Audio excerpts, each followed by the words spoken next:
একটা জিনিস আমি বলতে চাই, এই যে সবুজ শাড়ি সবুজ এই যে চুড়ি বাবার হচ্ছে ফেভারিট। এই জন্ম মাসটা বাবার কাছে পড়লে আপনাদের মনস্কামনা পূর্ণ হবে ও ভালো হবে।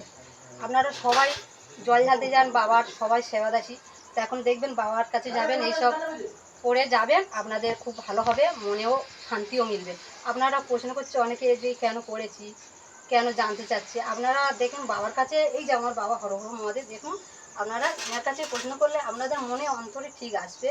যেমন আমার এসছে, আমি এই পড়েছি, আপনারা এরকম দেখবেন মনের মধ্যে এলে আপনারাও পড়বেন। আর শ্রাবণ মাসে বাবার কাছে সবাই এই যে কামনা করুন, বাবার কাছে যাবেন। সব মেয়েরা পড়তে পারে, বিয়েওয়ালা মেয়েরা পড়তে পারবেন, আবিয়ের মেয়েরা পড়তে পারবেন। শাড়ি যে পরে থাকতে হবে তার জন্য না, আপনারা শাড়িটাও মাসে পড়তে লাগবে না, মাসে এই যে চুড়িটা পরে থাকবেন, আপনারা দেখবেন আপনাদের মন খুশি হবে, ভালো লাগবে। বাবার কাছে বাবাকে চরণে খাই, বাবার হর হর মহাদেব, বাবা এই আমাদের